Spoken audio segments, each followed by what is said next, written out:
Cálculo, la teoría del cálculo y la pandemia, Kochi-19. Tenemos el honor de presentar al doctor Carlos Sánchez Fernández, que nació y vive en Cuba, es licenciado en matemática por la Universidad de La Habana en 1970 y doctor en ciencias matemáticas por la Universidad Lomonosov de Moscú en 1976. Tiene 55 años de experiencia como docente, ha sido conferencista en 8 países latinoamericanos y en varias universidades de España y Sudáfrica. Tiene más de 70 publicaciones, de estas 7 son textos didácticos en uso en Cuba y 8 son libros sobre temas de historia de la matemática. Presidió durante 8 años y es miembro actualmente de la Comisión Nacional encargada del perfeccionamiento de los planes y programas de matemática en Cuba. Es el profesor principal de Historia y Metodología de la Matemática en Cuba. Pertenece a la Comisión Nacional de Grados Científicos en Matemática. Por su labor educativa ha recibido reconocimientos del Consejo de Estado de la República de Cuba, del Sindicato Nacional de Educación y de la Sociedad Cubana de Matemática y Computación. Fue seleccionado para integrar la Junta Directiva de la Cátedra Honorífica de Cultura Científica en la Universidad de La Habana. Coordinador general y autor principal de la enciclopedia cubana 1000 preguntas, 1000 respuestas.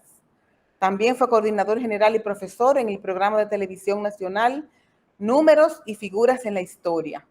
Desde su constitución pertenece al Comité Asesor Internacional de la Red de Educación Matemática para Centroamérica y del Caribe. Los dejamos con el doctor Carlos Sánchez Fernández. Esperamos que disfruten realmente de esta conferencia.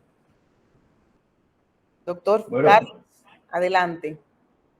Para mí es un gran placer tener esta oportunidad, que nos ha costado mucho trabajo establecer la comunicación, pero aquí estamos preparados y ante todo, por supuesto, agradecidos a Sara por la presentación tan amable que ha hecho. Muy agradecidos, por supuesto, también al presidente, a nuestro querido presidente Ángel Ruiz Zúñiga, que está presente. Es un honor para mí tenerlo en mi audiencia. El profesor, querido poeta Eduardo Mancera, y por supuesto a los que no se ven, no sé por qué, porque son los encargados de toda la técnica, que han tenido que aguantarme en más de 3 ensayos que hemos hecho buscando la mejor conexión. Entonces, bueno, sin más preámbulo y con mi agradecimiento, un placer comenzar nuestra presentación. Voy a tratar de que sea no más de una hora y 5 minutos, es lo que tenemos preparado. Me disculpan si me paso un poco del tiempo por la forma en que lo exponga. Pues comenzamos.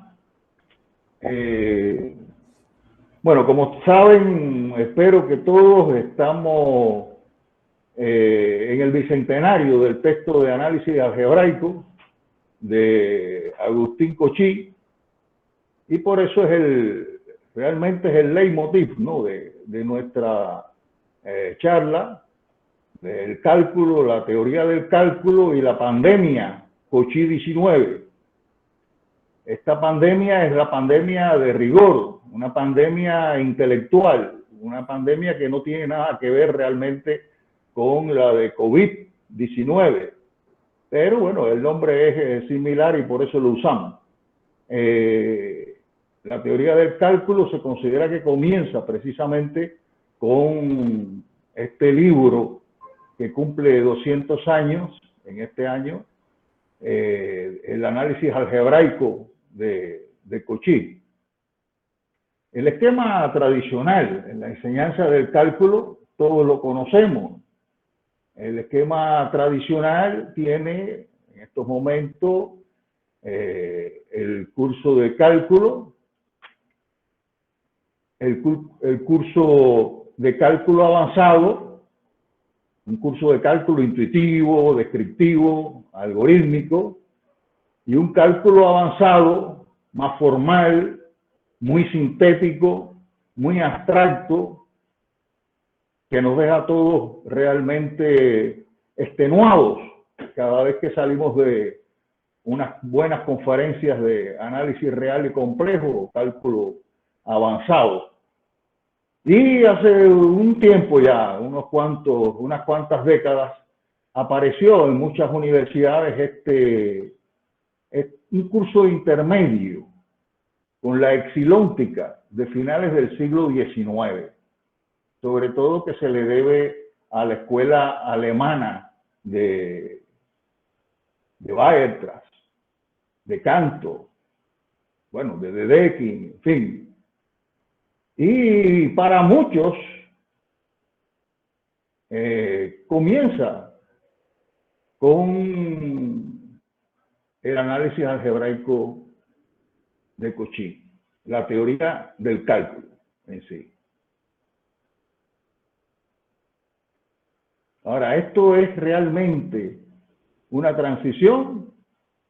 Logramos calmar la situación, paliar los problemas que tenemos de cognitivos con nuestros estudiantes en la comprensión de la teoría del cálculo avanzado, del análisis real y complejo. Bueno, sobre eso hablamos un poco. Bueno, tenemos el esquema tradicional con el intermedio, ese puente que, vamos, realmente no nos ha servido, me parece, de mucho. No sé si en algunos lugares sí o no, ustedes me dirán, pero realmente el puente de la teoría del cálculo, del análisis básico, no siempre ha sido una transición, un puente de verdad sólido y que nos ha hecho que el estudiante comprenda los significados de todos estos conceptos, el sentido y el significado de todos los conceptos que intervienen en la teoría del cálculo. En la enseñanza del cálculo, nosotros en particular, todos creo, los que hemos sido profesores de cálculo, en algún nivel,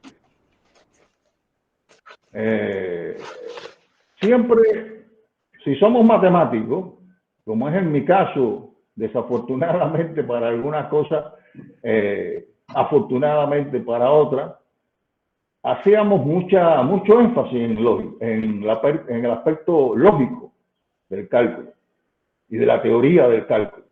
O sea, ordenábamos nuestras conferencias, nuestras charlas, nuestros cursos, siguiendo un enfoque lógico fundamentalmente. Así particularmente les digo y les confieso, fue un error, yo lo considero hoy en día un error. Así hice mi primer libro de cálculo, que se publicó en el año 82 aquí en Cuba, y se usó muchos años y se sigue, tiene 7 ediciones actualmente, pero realmente lo que prima en ese texto, en ese primer texto de cálculo, es el aspecto lógico. Pronto nos dimos cuenta, afortunadamente ahora digo también, de la importancia de lo histórico para comprender mejor, darle sentido a los distintos conceptos, a las distintas ideas de la teoría del cálculo, para paliar en cierta manera esa disonancia cognitiva que hay entre el profesor y el estudiante, lo que cree el profesor que debe estudiar o que debe aprender el estudiante, el alumno, y lo que realmente entiende, comprende el alumno. Pero un poco más acá, hemos comprendido, sobre todo por el auge que ha tomado a partir de los años 80, 90 del siglo pasado, y bueno, por supuesto, en el siglo que estamos, en los años que llevamos en este siglo, los aspectos de las ciencias de la cognición, los aspectos cognitivos. Y en los últimos años yo he tratado de aprender aspectos relacionados con la ciencia de la cognición, más no tanto de psicología cognitiva, sino vinculado con la neurociencia, que tiene una componente muy grande en la inteligencia artificial, en la computación. Y por eso precisamente se ha hecho tan importante en los estudios e investigaciones de los últimos años, la neurociencia, las ciencias de la cognición, pero no solo desde el punto de vista psicológico, repito. Y por supuesto la interrelación entre lo lógico, lo histórico y lo cognitivo para poder precisamente realizar una labor docente con mayor efectividad. Lograr de verdad lo que todos queremos, los profesores de cálculo, de la teoría del cálculo avanzado, que es que haya una mayor sensibilidad, la palabra, sensibilidad didáctica, para poder desarrollar esa sensibilidad didáctica tan importante desde nuestro punto de vista actual, que no lo era así en los años 80, pero ahora, en este siglo, consideramos que sí es muy, pero muy importante. Particularmente, yo recomiendo las obras de un matemático, pero desde hace muchos años dedicado a las ciencias de la cognición, profesor emérito de la Universidad de Warwick en el Reino Unido, que es el profesor David Todd, que particularmente esta diapositiva la tomamos de uno de sus artículos del 2006. Él ya es profesor emérito, jubilado, y sigue investigando. Él nació en el año 41, o sea que, en fin, ya está en los 80. Y él habla sobre todo algo que yo creo que es muy importante para el enfoque que yo le quiero dar a esta charla y lo que quiero compartir con todos ustedes que están escuchándome. El crecimiento cognitivo, lo que él plantea de esta manera, ¿no? Lo que es el crecimiento cognitivo en los tres mundos mentales de la matemática. Se habla un primer mundo, que es el mundo de lo conceptual. No sé, los que saben mejor inglés mejor que yo, pues tendrán una traducción más clara. Yo hablo de incorporación, la incorporación conceptual, primera que se hace de manera más intuitiva, de manera más rudimentaria, más práctica, que no siempre es la mejor, que hay que pulirla, que hay que pasar al segundo mundo, al mundo de lo simbólico proceptual. O sea, el tal habla, para entender, habla de que hay procedimientos para actuar, para hacer, pero hay también procedimientos para pensar, en el pensar, en la mente. Y eso es lo que él llama los proceptos. Y es una unión de procedimiento con concepto. O sea, es una evolución en el trabajo con los conceptos, ya en un mundo de símbolos, para pasar luego a el tercer mundo, el mundo de lo axiomático y formal. Estos tres mundos están completamente ligados, como se ven o se trata. Repito que esto es de él, o sea, es copiado exactamente, por eso está en inglés, ¿no? Lo copié exactamente del libro, o sea, la foto, un screenshot, Y aquí ustedes ven, habla de, primero se ven las definiciones basadas en los conceptos, en este mundo axiomático y formal, pero después los conceptos se hacen más formales, más precisos, más lógicos, basados en estas definiciones creadas en base a estos otros procedimientos mentales. Entonces, bueno, esto en fin de cuentas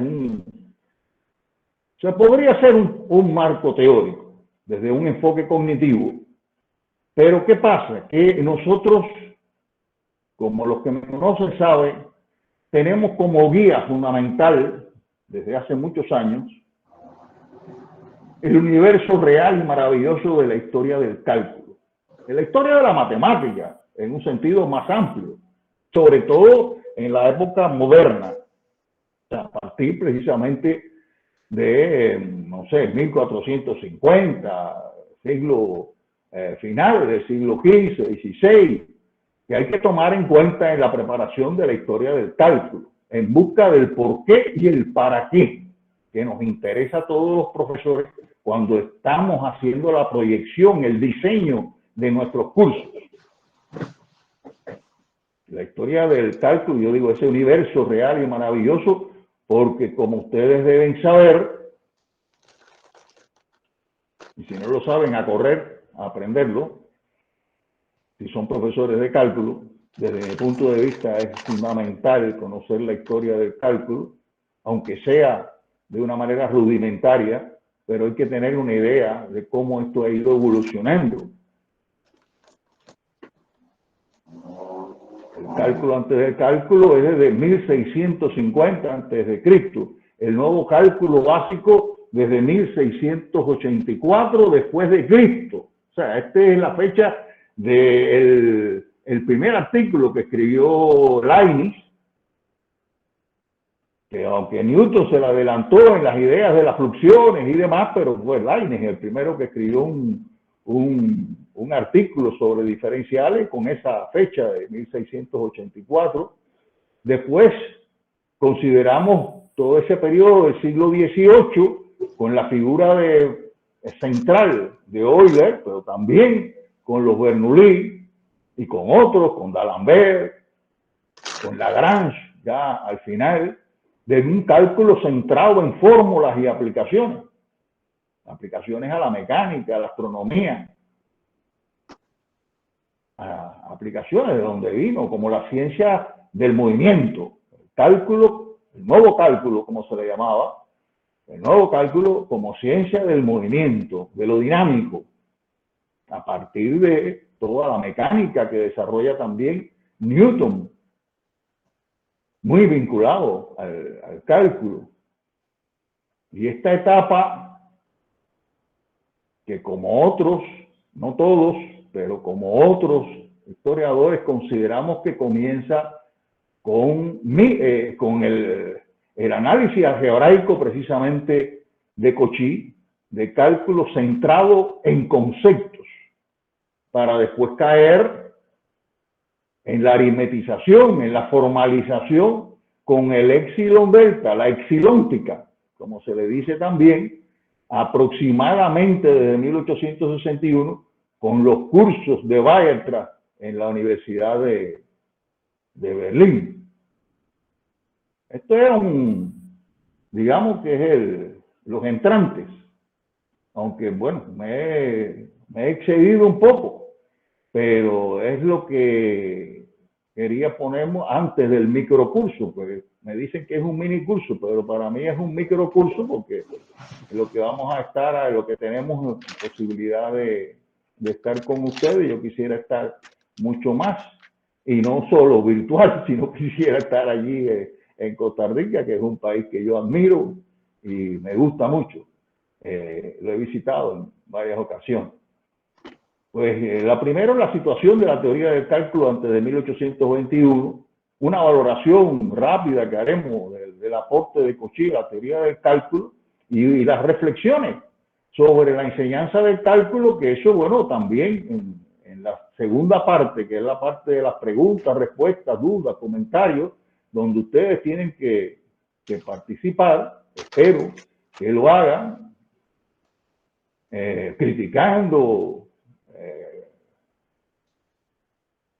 complementando las cosas que nosotros vamos a decir en breve tiempo.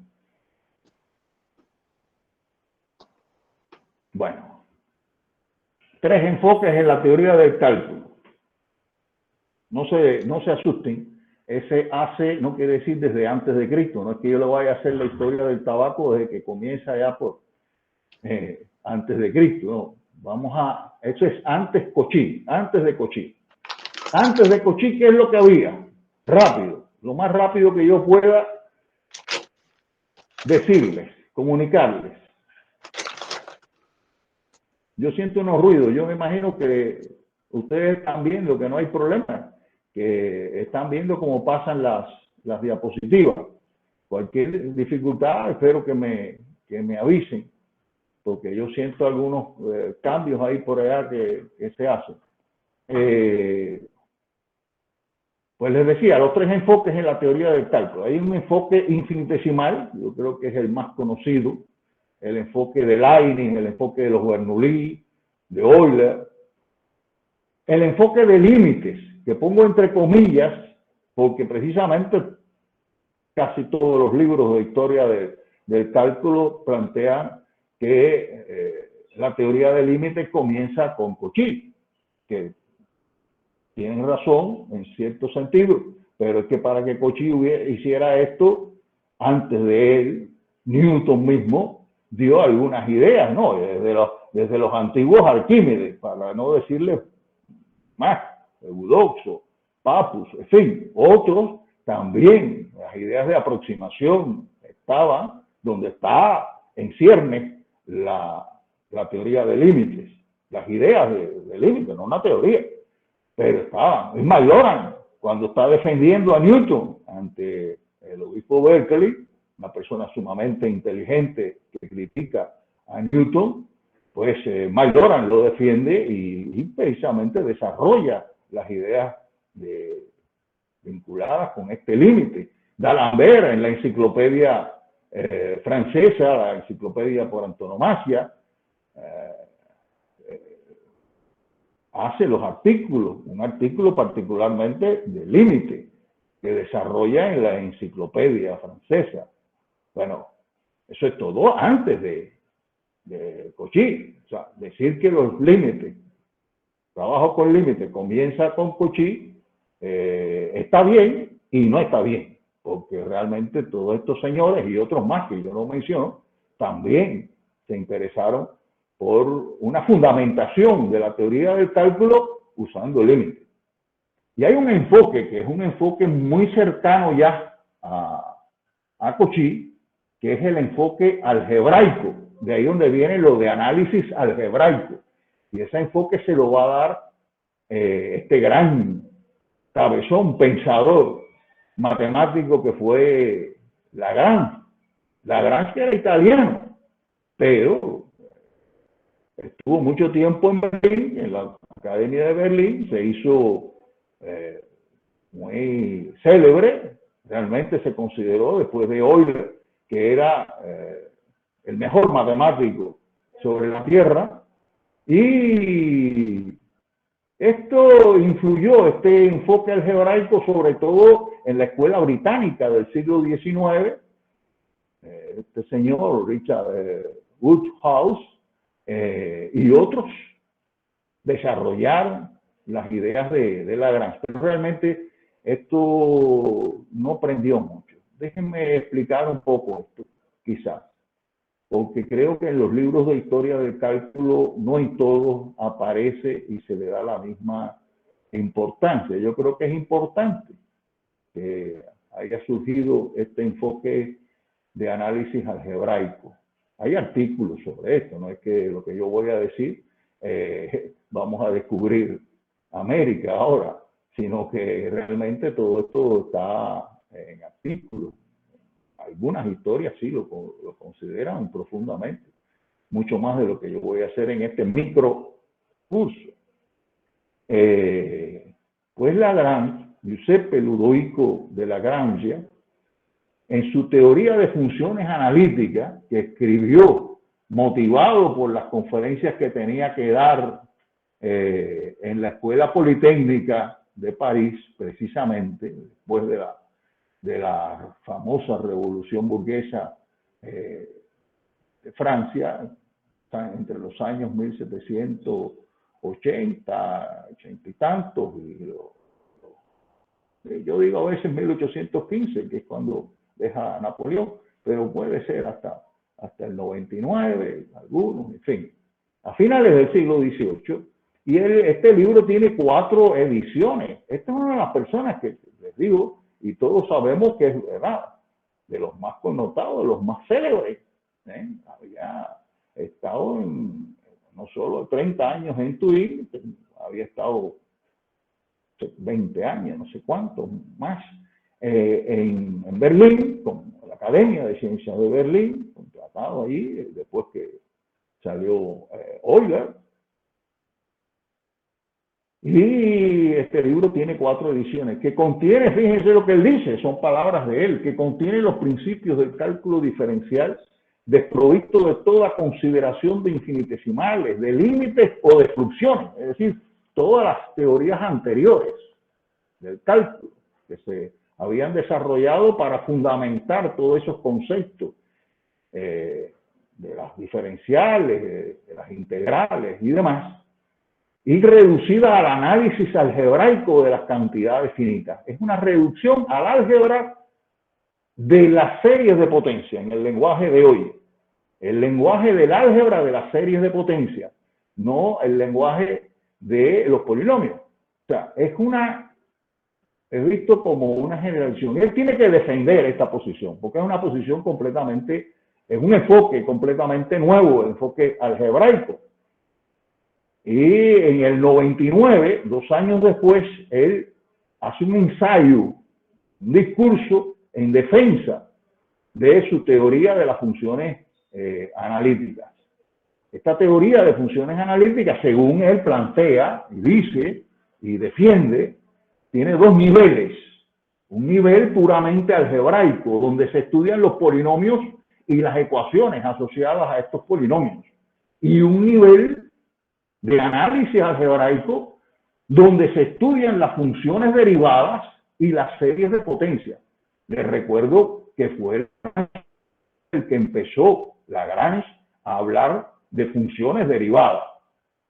La operación de diferenciación, pero la función derivada como tal, que hoy trabajamos con ella desde los primeros cursos de cálculo, comienza con la obra de Lagrange, precisamente. Pero es que él va a llevar a un plano exagerado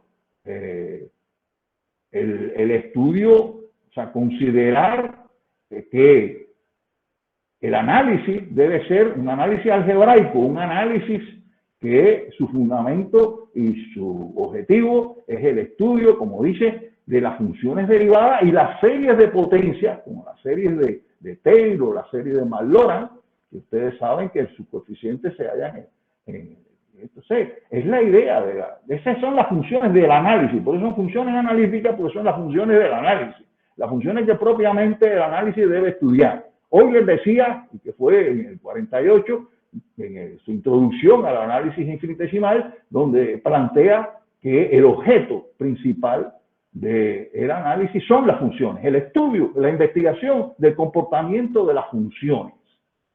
Funciones que pueden ser de una variable real, puede ser de varias variables reales. Son valores reales.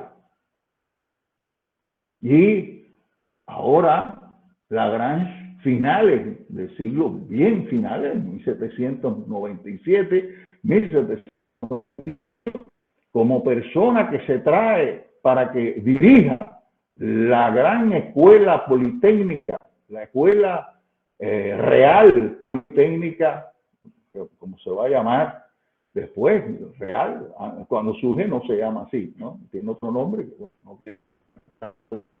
no hay tiempo. Es que esta escuela politécnica tiene con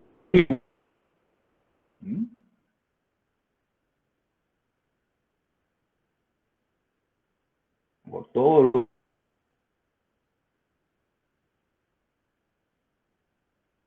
lo sabe.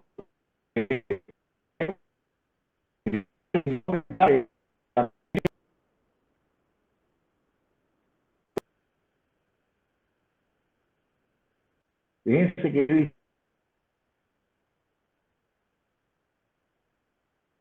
dice ingenieros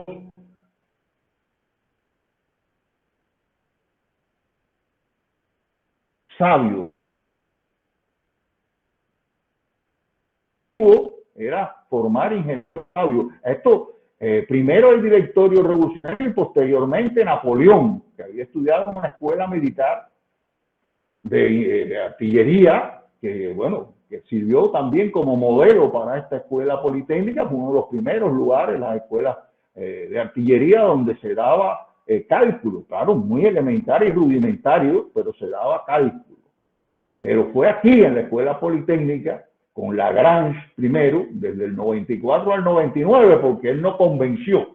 Y además ya él estaba muy mayor y él pidió inteligentemente, salió vencedor, digamos, pidió su jubilación y aunque siguió trabajando, pero jubilado, trabajando en otro centro, en la escuela normal, por ejemplo, siguió trabajando. La escuela normal también dejó de funcionar, pero bueno, él estuvo también allí en la escuela normal un tiempo después que salió de aquí, en el Instituto de Francia, con la Academia de Ciencias. Después lo siguió este señor Lacroix. No voy a hablar mucho de Lacroix, pero hizo muchos textos. Lacroix usó muy diplomáticamente un estilo, un enfoque ecléctico, o sea, donde él hablaba de infinitesimales, hablaba del enfoque algebraico de Lagrange, que bueno, que todavía estaba en vida Lagrange muere en el 13, si mi memoria no me falla, 1813 estaba todavía en vida, aunque no estaba completamente activo en la escuela politécnica, pero se le respetaba, ¿verdad? Se le respetaba. Y después vino Ampère, que es más conocido por el electromagnetismo, en sus trabajos de electricidad y magnetismo, un hombre, un ingeniero con una formación muy sólida, que un poco por sí mismo, autodidacta, la consiguió y él estuvo ahí hasta el 28. Él fue el profesor de este muchacho, el ingeniero en puentes y caminos, Agustín Cochí, que terminó la escuela, bueno, la escuela politécnica era la preparatoria, digamos, para entrar en una ingeniería ya más específica, una de las más fuertes, que todavía es fuerte hoy en día, por supuesto, y muy fuerte mundialmente hablando, es la ingeniería de puentes y caminos de París. Y Agustín Cochí terminó allí en 1810. Él había nacido con la revolución en 1789, pero nadie más contrarrevolucionario, más antiburgués que Cochí. Pero bueno, nació con la revolución, era profesor de la escuela politécnica, fue de 1815, cuando se surge la restauración de los Borbones, 1815, cesa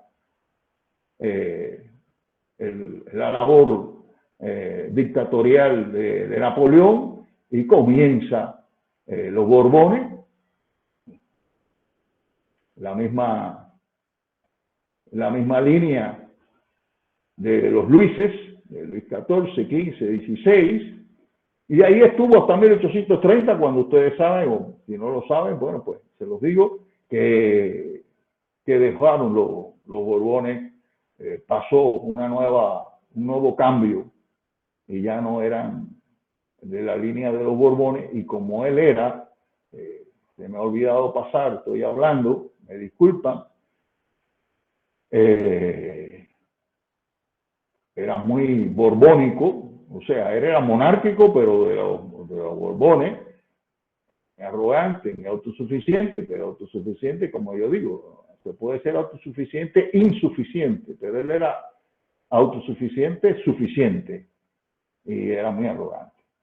Realmente como personalidad era muy destacado, o él mismo se lo creía, y de verdad que lo era porque trabajaba como una bestia. Y él publicó, según se dice, yo no he hecho la cuenta, pero se dice que después de Euler, que es la mayor producción, la tiene Cauchy, después de él. Aquí tengo los primeros fueron 2 artículos en 1811 y 12, todo esto es anterior a 1821, sobre poliedros.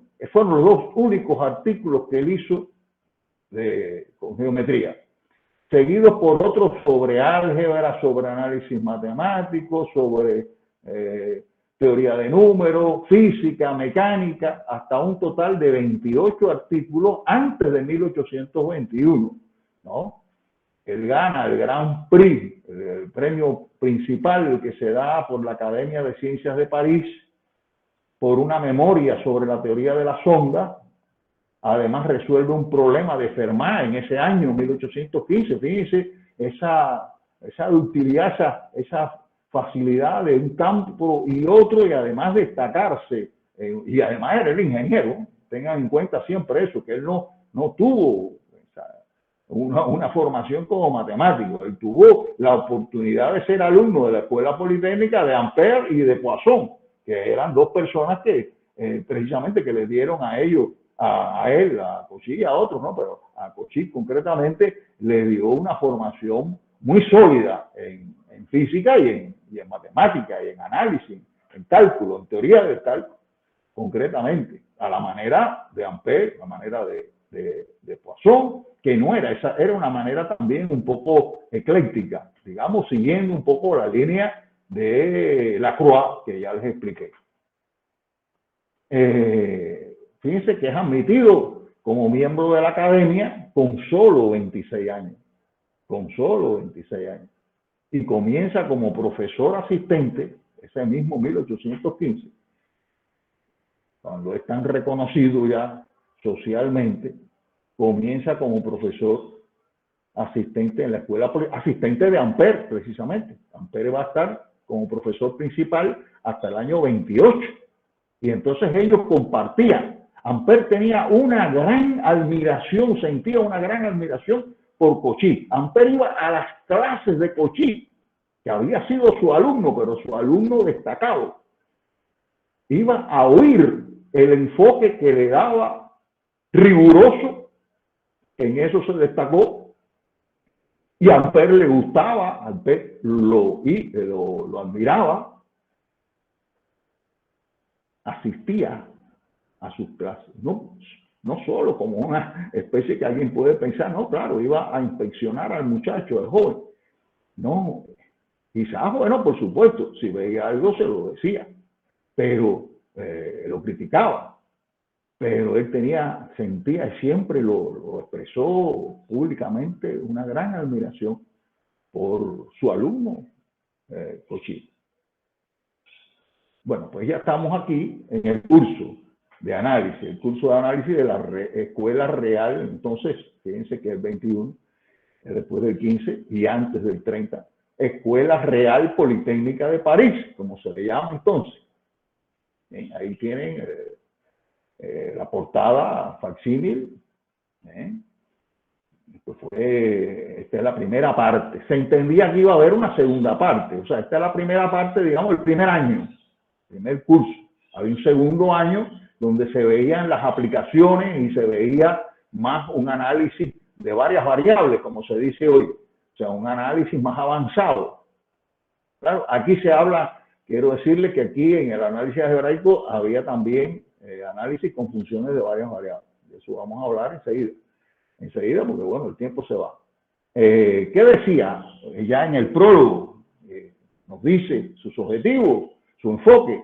En cuanto a los métodos, he buscado palabras textuales traducidas al español, he buscado darles todo el rigor, subrayado por mí, que se exige en geometría, de manera que no se recurra jamás a los argumentos obtenidos por la generalidad del álgebra.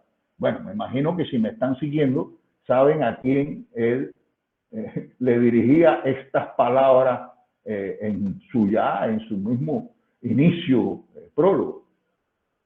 Era contrario al enfoque, estaba declarando que era contrario al enfoque algebraico de Lagrange, que no lo veía como un enfoque riguroso. Todos sabemos que no todas las funciones son analíticas, las funciones del análisis no tienen por qué ser analíticas, no tienen por qué tener derivadas de todos los órdenes como tienen los polinomios. Por supuesto que hay muchas funciones analíticas que no son polinomios, que no son algebraicas, como es el caso de la función exponencial, como es el caso de las funciones trigonométricas más conocidas, seno, coseno. Pero no todas las funciones son analíticas. Todos sabemos que además que la mayoría no son analíticas. Pero bueno, la situación inmediata del curso de análisis, antes de darle la palabra a usted, yo quiero hacer una pequeña y breve micro valoración. Ya en el 12 de abril de 1821, es famosa una protesta estudiantil que empezó con los alumnos levantándose con ruidos y molestos de las clases, porque además él se pasaba siempre de la hora. Yo voy a tratar de no hacer eso para que nadie se vaya. Y enseguida el Consejo de Instrucción de la Escuela Politécnica exige a Cauchy, o sea, no toma ninguna sanción, lo que le exige es volver al programa anterior que está basado en infinitesimales. ¿Por qué? Porque él va a basarse en límites, o sea, él va a usar el punto de vista de los límites, aunque no deja de usar los infinitesimales, ¿eh? Esto hay que estar claro. Pero él hace énfasis en que la base es límite. El análisis algebraico queda obsoleto enseguida. Fíjense que no, prácticamente se puede decir que no se usa, aunque él escribe esto en el 21 basado en las conferencias que venía dando desde el 15. Desde el 15 él se turnaba con Ampère. Ampère daban, un año daba él, Cauchy, y otro año lo daba Ampère. Y bueno, pues Cauchy pasaba al segundo año. ¿Está claro? Es la manera que en muchos lugares se sigue haciendo. En los dos cursos, o sea, los 2 años primeros de teoría del cálculo, o cálculo, como se le llame también, según el enfoque que se dé, no en todos los países se hace igual, exactamente. En esencia, yo creo que sí, el esquema tradicional se mantiene, pero no en todos los lugares se le llama igual, se trabaja igual.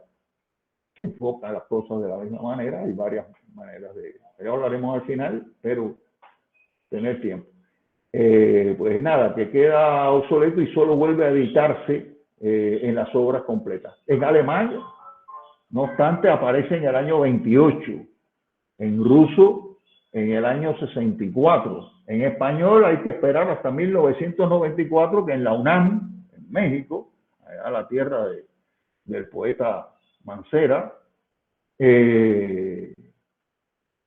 en inglés hay una del 99, pero realmente la que se considera que ha sido más completa es con anotaciones, es la del 2009, que la pueden buscar en internet, la pueden bajar. Yo la bajé libremente, ¿no? Aquí en Cuba es bastante difícil, así que imagino que en otros países pues sea para ustedes, si alguien la quiere leer en inglés, sea mucho más fácil. Yo la de español de la UNAM sí no la he conseguido, me imagino que mis amigos de México la tengan, pero yo tengo una española, pero que es facsimilar, porque creo que el número 79 de 1000 ejemplares facsimilar, o sea, una edición facsimilar de 1000 ejemplares numerados. A mí me tocó el creo que es del 79, si mal no recuerdo, no lo traje aquí ahora. Bueno, pues nada, que no obstante toda esta protesta y demás, que yo les voy a decir, yo hoy en día yo entiendo esta protesta de los estudiantes de la Escuela Politécnica del 21, porque esto es una epidemia que se va a convertir en una pandemia donde van a morir muchos, morir desde el punto de vista intelectual, muchas carreras de ingenieros, carreras de distintas, después, posteriormente, ¿no? de científicos, biólogos, etcétera, que no pudieron llegar a los significados de todo aquel cálculo o todo este cálculo que todavía seguimos explicando, la teoría del cálculo que se siguió explicando. Pero Niels Abel, ese famoso joven noruego genial, planteaba que revolucionó el álgebra y también trabajó mucho en el análisis, en la teoría de las ecuaciones, de las funciones elípticas particularmente, se considera el padre junto con Jacobi, el alemán. Decía él en el 26, cuando conoció todo esto, este libro, el curso de análisis de Cauchy, debería ser leído por todo analista que aspire al rigor en la investigación matemática, teniendo en cuenta solamente el punto de vista lógico.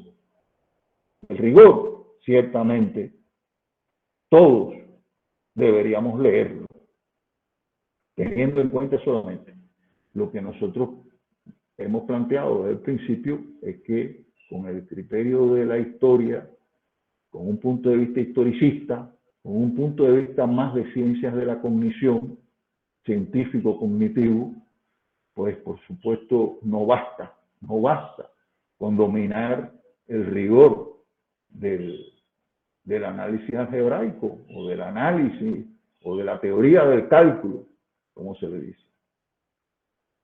Bueno, él, rápido le digo que él hizo un resumen de conferencias después, en el 23, 2 años después, donde el tomo primero tenía 40 conferencias, 20 de cálculo diferencial y 20 de cálculo integral, siguiendo un poco la línea de Lacroix, sobre todo, no de Lagrange, pero sí de Lacroix, los libros de Lacroix, mejorado porque usó sus ideas sobre límites, sobre cantidades infinitesimales. Me dice, mi objetivo principal, son palabras de él, de su preámbulo, mi objetivo principal ha sido conciliar el rigor que tomé como norma en mi curso de análisis con la simplicidad. Dice aquí ahora, con la simplicidad que produce la consideración directa de las cantidades infinitesimales. Es decir, que él en ningún momento deja a un lado las cantidades infinitesimales. Él lo que deja a un lado es el punto de vista puramente algebraico, de análisis algebraico de Lagrange. Eso sí lo dice en la otra y en esta lo continúa.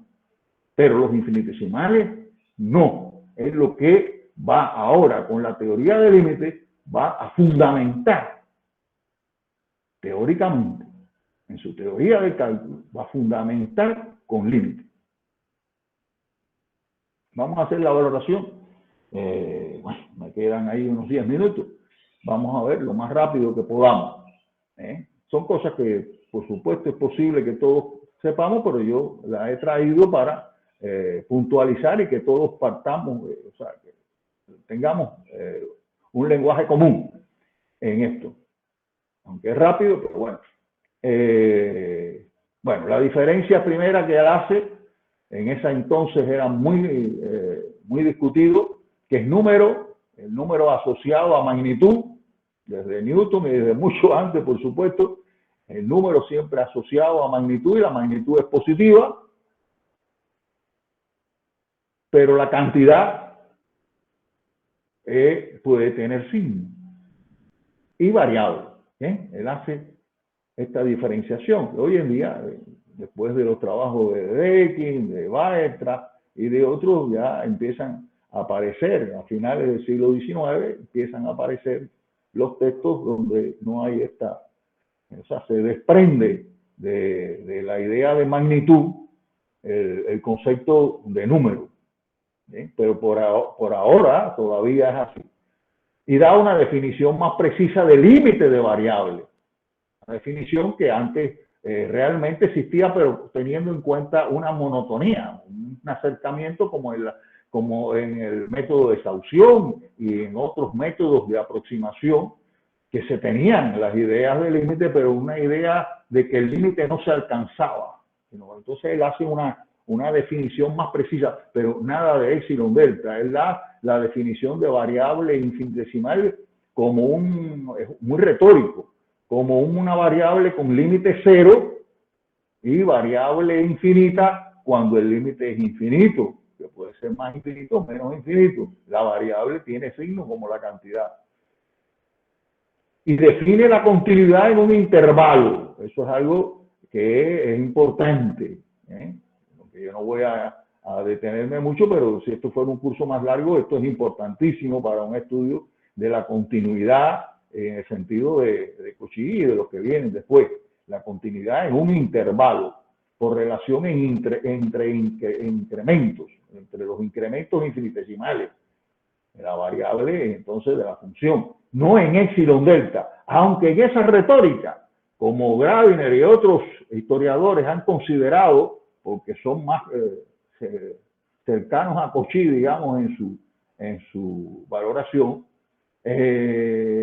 consideran que ya está la epsilon delta ahí implícita. Y es posible que tengan razón, pero no creo que sea lo principal a enfatizar. Define convergencia de series numéricas y de funciones y da criterios para determinarla, entre ellos la famosa condición necesaria y suficiente de convergencia.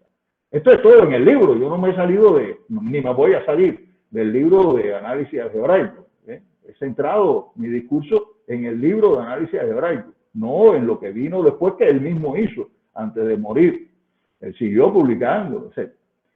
La teoría de las series de potencias no la ve como una extensión del álgebra de los polinomios, como lo hacía Lagrange y otros, sino que lo ve con una teoría justificada con toda una análisis de la convergencia, de la fórmula del radio, habla de radio de convergencia, da una fórmula que hoy se conoce como fórmula de Cauchy-Hadamard, porque bueno, Hadamard la recuperó y la utilizó más profundamente en sus estudios de análisis, matemático de alto nivel francés de finales de la segunda mitad del siglo XIX, posterior a Cauchy, por supuesto.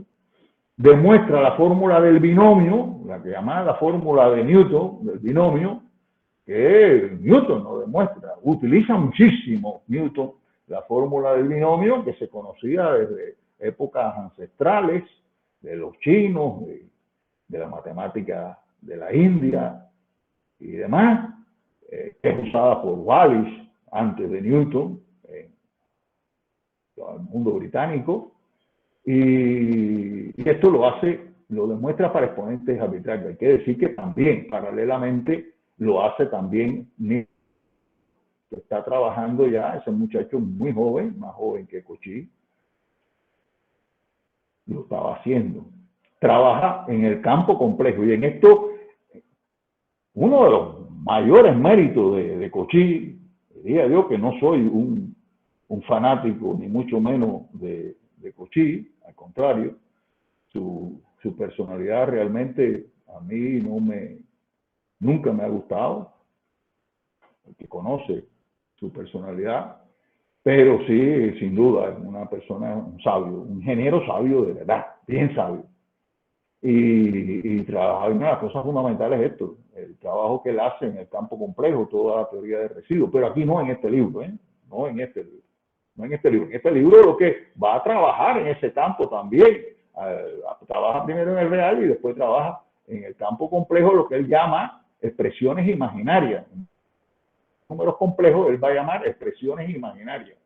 Y no trabaja con I como trabajamos nosotros, unidad que ya hoy él también trabajaba con la I, aunque Euler también la trabajaba en otras cosas, y introduce la idea de conjugada, de módulo, de un número complejo o de una expresión imaginaria.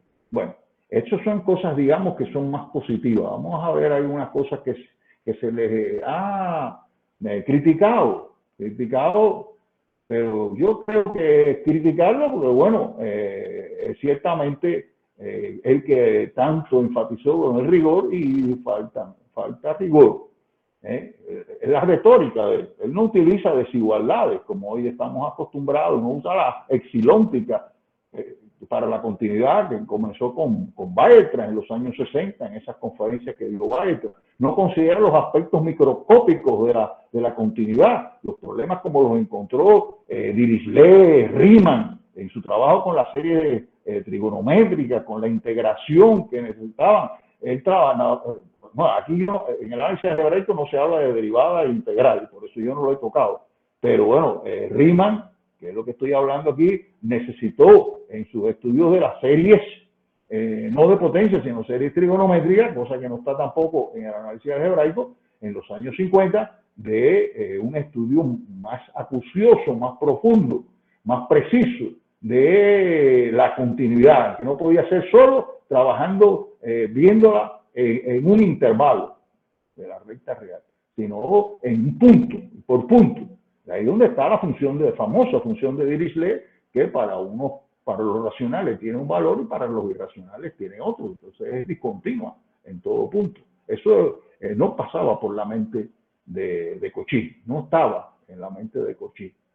Postula Cauchy sin demostrar la propiedad de los valores intermedios que ya Bolzano la había planteado, pero que no se conocían por distintas razones que no me puedo extender aquí, pero que muchos de ustedes la conocerán. Bolzano no podía publicar. Al final, en la nota 3 de su libro de análisis algebraico, que tiene varias notas, no me acuerdo ahora si son 7, 8, se fueron increíbles, aunque en vida de él no tuvo más ninguna edición, pero posteriormente, bueno, se le han hecho anotaciones y demás por otras personas. Pero él hizo varias notas, y una de las notas era sobre las ecuaciones algebraicas, las soluciones, o sea, lo que podría ser el teorema fundamental del álgebra, que ya unos cuantos años antes había demostrado más de una vez el joven, y ya no joven, maduro, Gauss, y aquí utiliza la propiedad de los valores intermedios y hace una demostración donde supone la completez, lo que llamamos completez de R, pero que él no demuestra. Él usa sin demostrar la existencia del límite de una sucesión monótona acotada, que eso, como hoy se sabe,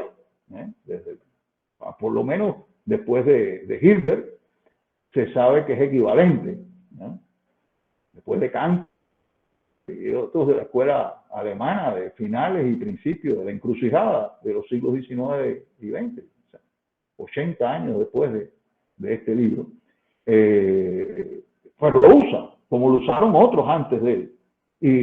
O sea, que donde se ve que él no domina las interioridades más profundas del continuo aritmético, lo que hace de Dedekind cuando necesita trabajar en el Politécnico de Suiza, como hace Weierstrass en sus conferencias de Berlín, como hace Meret en el 69, como hace Cantor en el 72, y plantea el argumento Cauchy que si una función de varias variables es continua con respecto a cada una de las variables, pues entonces es continua.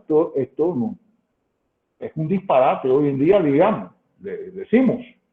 El alumno que me hace eso, pues yo me imagino que ustedes también lo suspenden. ¿Por qué? Porque se explica en clase que puede haber, y se ven los ejemplos, como debe ser en todas las clases, ver muchos ejemplos, y lo que se llama también contraejemplos, con relación a ciertas argumentaciones que muestran que no se cumplen para todos, para todas las funciones. Hay muchas funciones que sí se cumplen, pero hay muchas que no se cumplen también. Está claro, la más sencilla, no sé si fue Dubois Raymond o quién fue, pero es la de XY sobre X2 más Y2, de dos variables. Lo mismo puede ser definiéndola para tres variables, algo similar. Y demuestra que la suma de una serie de funciones mira, eso, ya estoy en tiempo, demuestra que la suma de una serie de funciones continuas es una función continua. Eso es un disparate que ya Abel, en el año 26, en el mismo que lo alaba, plantea la importancia del análisis algebraico, lo dice. Es que podemos hablar de lo que es falso y lo que es verdadero en el análisis algebraico de Cauchy. Yo, bueno, le voy a traer unas frases aquí de un libro que a mí me gusta, no digo que sea la maravilla, es un libro del año 2007, que yo sepa no está en español, de un canadiense, William Byers, donde dice que clasificar las ideas como verdaderas o falsas no es justamente la mejor forma de pensar sobre estas. Ya me han avisado que estoy en tiempo. Las ideas pueden ser fértiles, pueden ser sutiles, pueden ser profundas o triviales. Y estos son los atributos que deberíamos asignar a las ideas. Caracterizar una idea prematuramente como verdadera o falsa hace demasiado rígido el entorno matemático. Incluso una idea falsa puede ser valiosa. Y bueno, los que conocemos la historia del cálculo, sabemos lo valioso que fueron estas ideas aparentemente, bueno, que realmente son, desde el punto de vista más riguroso, como él decía que había que ser riguroso, son falsas, pero fueron muy valiosas, porque Dirichlet, Weierstrass y otros alemanes sobre todo, pero también franceses, trabajaban, Larboux, más adelante, el Hadamard, que ya lo mencioné, en fin, otros matemáticos posteriores, tratando de hacer riguroso, buscando las ideas de la convergencia uniforme, de la continuidad uniforme y otras ideas que no estaban en Cauchy. La idea del continuo, precisamente se basa en los errores, se basa en lo falso. Por eso mucho cuidado en la valoración de los errores, lo que es falso, en lo que hacen nuestros alumnos. Eso yo no me canso de repetirlo. Los errores muchas veces son importantes. Claro que hay errores y errores, ¿no? Por supuesto. ¿De acuerdo? Hoy en día hay tres enfoques actuales de la teoría del cálculo, con un legado de este curso de análisis algebraico de Cauchy. Un enfoque funcional, de funciones y límites, con el continuo arquimediano, ya con el épsilon delta. Hay un enfoque infinitesimal no estándar, con la recta ampliada no arquimediana,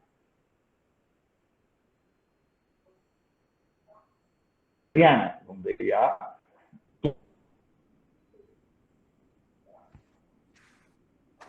se consideran los infinitesimales como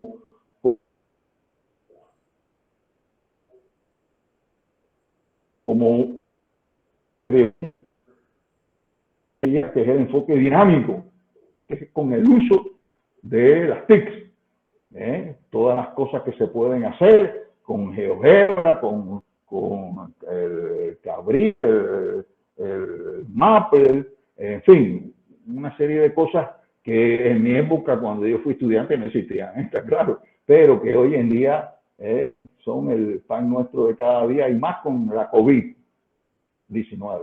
más con la COVID, que hemos tenido que aprender, los que no sabíamos prácticamente nada de esto, hemos tenido que aprender muchas cosas y seguimos aprendiendo.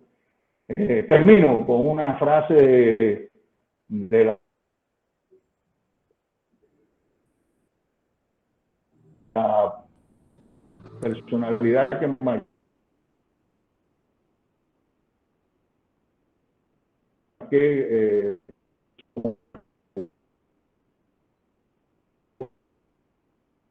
todo en el cálculo, o sea,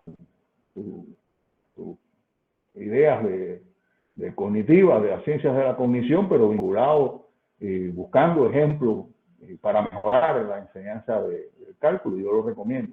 La cuestión, sin embargo, no es elegir entre mantener la tradición o hacer un cambio radical. Lo que se requiere es una apreciación adecuada de cómo el simbolismo usual y las versiones formales del cálculo pueden ser fundadas sobre la dinámica del cambio, preservando su vínculo con la realidad histórica del cálculo, con la historia del cálculo, para darle significado a ese simbolismo. Hay que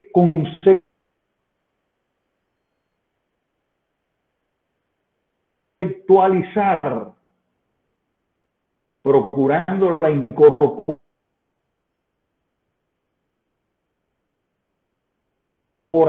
de cine.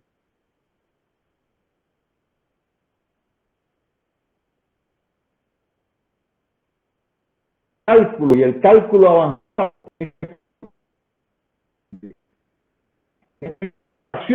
sienta la necesidad del rigor, no imponerle el rigor.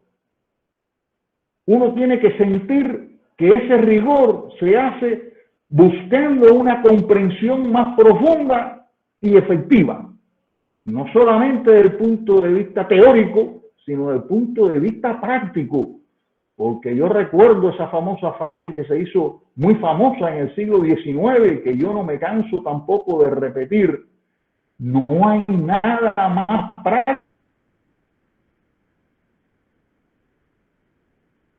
práctico que una buena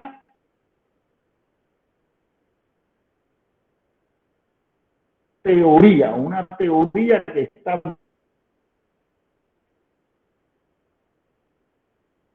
hace unos 5 minutos, quizás un poquito más, me disculpa,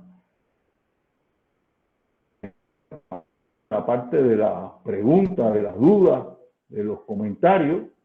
Ahora el técnico se fue, ahora yo, bueno, nada, aquí, esto no viene al caso. Ahora Bueno, que yo me perdí. agradecemos esta valiosísima mini curso del doctor Carlos Sánchez. Microcurso, muy bien. No sé si tenemos algunas preguntas que se pueden hacer por el chat o levantando las manos. Mientras, si alguien se anima a hacer alguna pregunta, tenemos un comentario del doctor Eduardo Mancera que voy a leer. A ver cuál es su opinión. ¿Me escucha, doctor Carlos? Estoy escuchando. Me están ayudando aquí ahora en esta parte. Entonces voy a leer el comentario. Yo no había llegado en los ensayos. Ok. De Eduardo Mancera. Muy bien, yo voy a leerle un comentario del doctor Mancera. Encantado. Y usted, a ver su opinión. Sí. Dice, todavía hay imprecisiones sobre el tratamiento del cálculo. Se trabajan límites, continuidad y otros temas con epsilon y delta. Pero en las aplicaciones se toman partes infinitesimales de área, longitud, volumen, etc. Además se dice en matemática que el símbolo derivada de y sobre derivada de x no se puede separar, es un operador, pero en ecuaciones diferenciales se manejan como partes separadas y con propiedades numéricas. Aunque se ha formalizado el papel de los infinitesimales con los trabajos de Robinson. Entonces, si usted quería comentar algo con respecto a ese comentario. No, me parece muy atinado, muy correcto. Por supuesto que podríamos estar hablando de esto, pero yo creo que yo preferiría que fuera otro. Pero realmente cuando dijimos que el enfoque de Abraham Robinson, el enfoque no estándar, o un enfoque más que se trabaja hoy en día, pero sinceramente yo considero que el enfoque hay que conocerlo. Yo diría en cursos para profesores, cursos ya más avanzados, para personas que van a dar clases de cálculo, no en los cursos básicos ni de cálculo ni de teoría del cálculo como análisis básico, sino ya de un punto de vista, nosotros decimos asignaturas optativas o asignaturas de posgrado. Yo creo que hay que conocerlo, hay que conocer lo que es, cómo es. Hay distintas fundamentaciones del análisis no estándar. Hay algunas fundamentaciones que están de un carácter muy de lógica pura. Hay fundamentaciones atendiendo a la teoría de cuerpo, a los problemas vinculados con los anillos, los ideales, los cocientes, en fin, hay distintas fundamentaciones. Pero si se quiere hacer una teoría del análisis no estándar, considerando los infinitesimales como elementos, como si fueran símbolos numéricos, vamos a decir, de alguna manera, bueno, pues yo creo que se puede hacer, pero que hay que explicar bien, y eso se pierde mucho tiempo en los cursos básicos. Yo, por ejemplo, la experiencia que yo tengo es que, bueno, se puede mencionar que existe y que para los alumnos más aventajados, se le puede hasta poner una tarea, se le puede poner para que haga un trabajo de investigación a los alumnos más avanzados. Pero como curso en general, digo lo mismo que decía Lebesgue con su integral. Mi integral está muy bien para las investigaciones, pero no para un curso primero. Para el curso primero, Lebesgue decía, usamos la integral de Riemann. Bueno, un poco es que yo diría esto. O sea, que hay cosas que sí. O sea, se han logrado cosas en análisis funcional, no en análisis básico, sino en análisis funcional que se han conseguido con los métodos del análisis no estándar. Y después se han conseguido, ya después que se sabe que se cumplen, bueno, se han conseguido con el análisis estándar. En eso han servido y ha jugado un papel importantísimo y lo sigue jugando. Desde el punto de vista de la lógica se ha desarrollado mucho la lógica no estándar. Pero, repito, en lo que viene al caso con relación a nuestra ponencia, yo diría que con cuidado para ubicarlo en los cursos básicos. Muy bien. No sé si satisface a Mancera, pero bueno, podemos hablar más adelante. Siempre es un privilegio. Mancera me invita a México y conversamos allá. Sí, es un tema fascinante. Muchas gracias. El señor Antonio Delgado pregunta que con su experiencia, doctor, ¿cuál es uno de los mejores libros de historia del cálculo? Y también si podría recomendar algunas referencias sobre epistemología de la matemática. Sí, mira, historia del cálculo existen realmente en estos momentos. Cuando yo empecé un poco, había pocos libros, pero en estos momentos existen muchos libros. Tú me disculpas porque mi memoria es bastante mala y no tengo aquí en este momento mi base de datos, ¿no? Para poder decirte, yo lo tengo, como todo además se usa, ahora usamos, me imagino que tú también, la base de datos, pues yo pongo ahí todas las cosas, igual que se ponen en el celular, en el móvil, y nos olvidamos de los números de teléfono y nos olvidamos de otras cosas, porque tenemos que utilizar nuestra mente, ocuparla en otros razonamientos, en otras cuestiones que son, desde el punto de vista de la ciencia de la cognición, pues son más importantes y demás. Pero mira, hay a quien le gusta mucho el libro de Edwards, de historia del cálculo. Hay pero ya es un libro más viejo. Hay un libro de Gratan Guinness, también viejo, de historia del cálculo. Fueron los primeros que yo trabajé. Está el libro más reciente de Yankee, un libro que son varios autores. Hay varios de Gratan Guinness. Hay uno que es de él, sobre historia del cálculo, y hay otros que son varios autores, que él hace la edición y él también tiene una parte. Gratan Guinness, imagino que lo conocen, británico, ya murió hace recientemente, no hace mucho. El libro en español existe menos. El español, a ver, mi memoria, hay un profesor ya muy mayor, también retirado, que se me olvida, a ver si me acuerdo, pero es un profesor que ha escrito bastante sobre la historia del cálculo. Recuerdo perfectamente su libro sobre Fermat, en español estoy hablando. No es Arboleda, Arboleda tiene cosas, pero es que el nombre que me viene es el nombre de nuestro querido amigo, el profesor académico Luis Carlos Arboleda, que ha escrito mucho por cuestiones de historia y el cálculo más avanzado, o sea, análisis más avanzado, demás.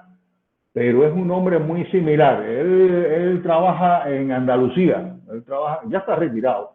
El autor que te estoy diciendo, pero que yo, sí, bueno, si quieres me envías el mensaje. En estos momentos no tengo la bibliografía a mano para decirte sobre la historia del cálculo, pero existen muchos libros buenos. Existen muchos libros buenos, unos mejores que otros, unos libros mejores que otros. Hay un libro que salió hace muy poco, muy reciente, que no es una historia del cálculo, pero a mí me gusta mucho y yo te lo voy a recomendar. Y a lo mejor has oído a Bresson. Bresson tiene una historia, un análisis radical o algo así se llama, pero ese es un libro ya más, digamos, clásico ya.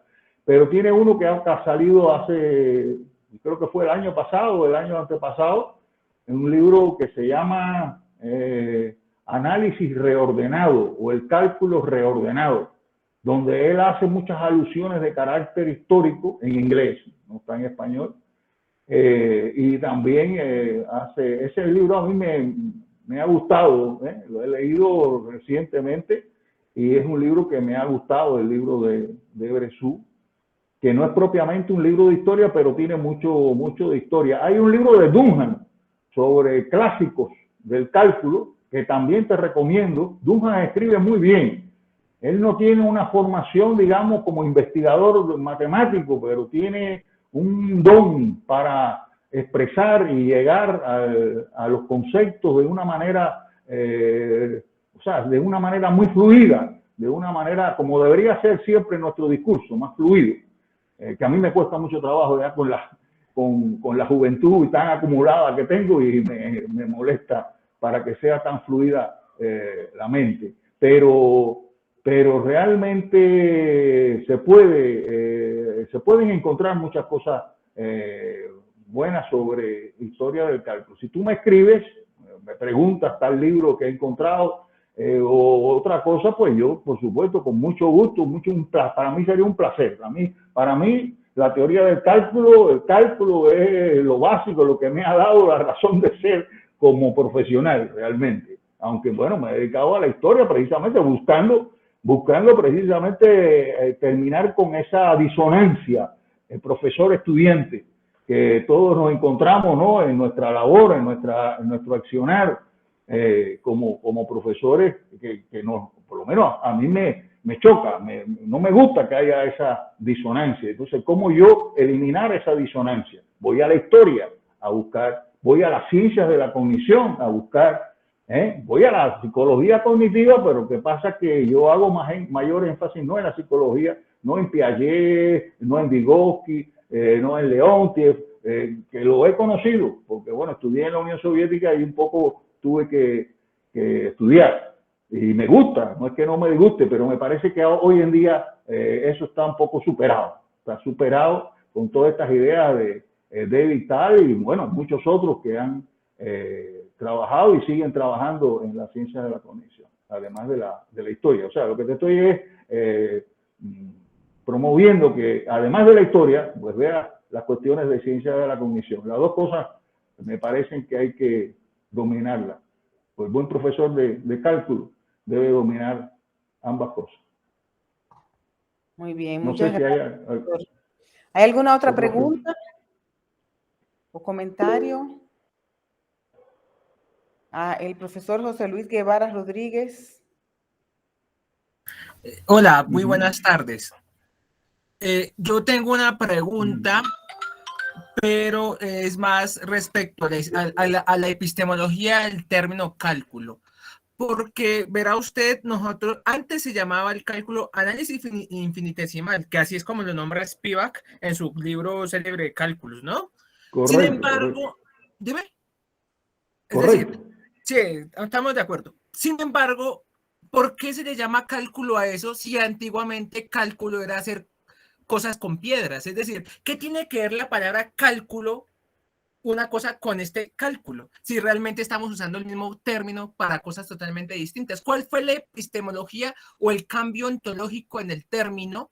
Si se puede decir así de mi ignorancia, yo no sé, pero de pronto usted con su sabiduría quizás de pronto me pueda decir esa brecha histórica entre hacer cosas con piedras, ahora usar infinitesimales y ahora usar no infinitesimales y epsilons y deltas. Esa es como mi gran incógnita. Muchas gracias y me gustó mucho su ponencia.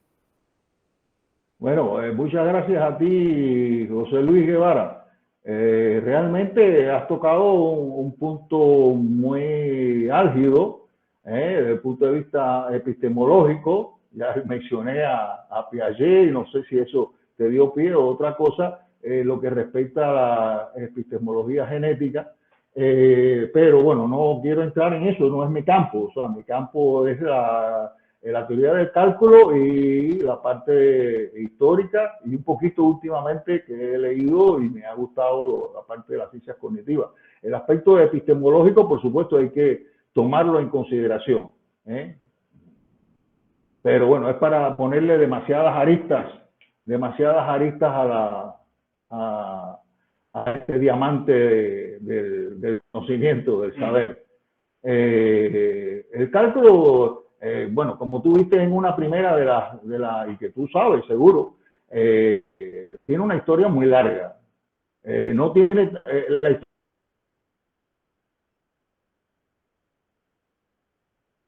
historia no está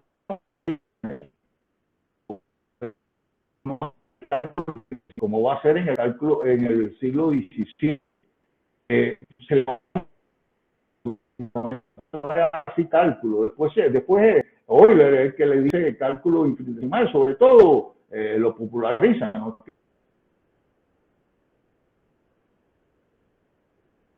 Que sea él el primero, mucho menos, pero es el que en su introducción al análisis infinitesimal de 1848 le llama introducción al análisis infinitesimal. Quedó un poco esto de análisis infinitesimal, pero nunca se dejó al lado lo del cálculo diferencial y cálculo integral. O sea, es un cálculo que aparece para calcular, pero calcular ahora tiene que ver con el para saber cuántas hay, cómo se acumulan y demás. O sea, un vínculo, hay una especie de puente, pero es un salto cualitativo precisamente en el cálculo y por eso se le va a llamar en los primeros trabajos, siglo XVII, finales del siglo XVII, a partir de los trabajos de Newton y de Leibniz sobre todo, pero que bueno, que venían ya con la escuela británica, con la escuela francesa, con Fermat, que ya lo mencioné también en otra ocasión. Hay quien dice que los franceses sobre todo dicen que Fermat es el padre del cálculo, Fermat, porque bueno, realmente Fermat trabajó más con los números que lo que puede haber trabajado Newton o que lo que puede haber trabajado Leibniz. Pero sin duda hay un corte epistemológico, si tú quieres, como llamarle. Yo no me quiero atrever a entrar en ese campo porque, bueno, hubo un tiempo que me gustó y también profundicé mucho con las cuestiones de los problemas filosóficos de la matemática, pero realmente no me he dedicado en los últimos años a los problemas de la epistemología. Yo te convido a ti, si podemos trabajar juntos, pues ojalá, pero bueno, por lo menos que tú busques más profundidad en este asunto, porque es un asunto que merita que se publique de una manera más seria, no solamente desde el punto de vista educativo, sino desde el punto de vista ya filosófico, como parte de la filosofía de la ciencia.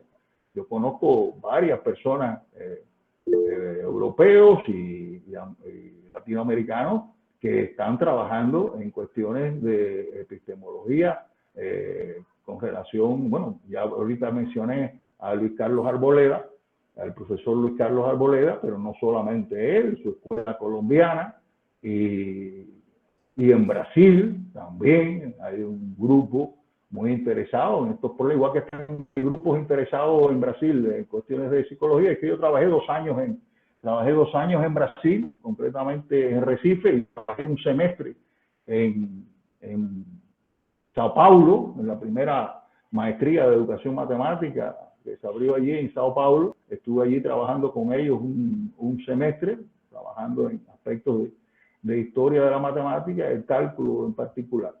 Y yo te recomiendo que veas esto. Puedes trabajar ahí, no sé qué tiempo tenemos, pero creo que podemos, o sea, puedes, oye, ahora no te puedo ayudar un poco más, también me puedes escribir, yo con mucho gusto, cualquier pregunta, cualquier cosa que ustedes no se sientan que yo las he satisfecho, pues bueno, pues nada, me escriben y profesor, falta esto, yo creo que, porque bueno, aquí esto es un microcurso y no, tenemos poco tiempo. A ver. Muy No bien. sé si, discúlpame si no te satisface la respuesta. Yo quisiera comentarle algo antes de seguir. El trabajo del profe Arboleda lo he leído, aunque digamos, es interesante cuando tú mencionas la Escuela Politécnica, porque aquí tú mencionaste la CROA y los trabajos de la CROA llegaron en la época colonial, y eso es un trabajo que ha hecho Luis Carlos Arboleda, mostrar cómo aquí en Colombia llegaron la primera escuela matemática que se hizo acá, ¿cierto? Es decir, con ese rigor de Cochise, se me parece de una manera espectacular, aunque pues claramente es un desfase obviamente histórico, pero solamente pues quería comentarle eso y muchísimas gracias. Profe, me dejó contento, gracias. Gracias a ti por la pregunta, y quiero decirte que la figura de la CROA es sumamente interesante. Yo, por un problema de tiempo, yo no me extendí en el enfoque de la CROA, pero la figura de la CROA a mí me gusta precisamente en mi curso enfatizar en la figura de la CROA. Aquí uno de mis alumnos y puede ratificar lo que estoy diciendo, que la figura de la CROA, y además en mi seminario de cultura científica, yo le he dedicado varios seminarios a la figura de la CROA, que yo creo que no todo el mundo conoce la importancia desde el punto de vista epistemológico y desde el punto de vista concreto de la matemática, de lo que él hizo en sus libros, de su trabajo, no solamente en la Escuela Politécnica. Muy bien. Y de nuevo te digo que gracias por la pregunta. ¿Alguna otra pregunta?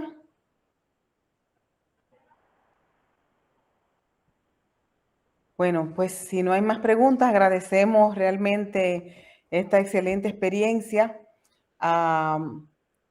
del doctor Carlos Sánchez. Nos ha dado un mini curso excelente sobre el cálculo y quisiéramos invitarlos a, por favor, que completen la encuesta sobre la valoración de este mini curso. La profesora Marianela Zumbado va a poner el link ahora para que todos puedan a través del link llenar el formulario. Agradecemos a todos a nombre del comité organizador del CEMACIC su presencia su participación en este mini curso. Y reiteramos nuestro agradecimiento al doctor Carlos Sánchez. Yo los agradezco sobre todo a Mancera, a Guevara, a los que me han hecho las preguntas, porque me han abierto el apetito, aún con mi juventud, y me han abierto el apetito para pensar en otras aristas de la historia del cálculo. Muy importante también para la educación matemática. Muy bien, muchas gracias. Marianela nos pone ahora el link para completar el cuestionario. Y agradecemos de antemano a los que puedan completarlo.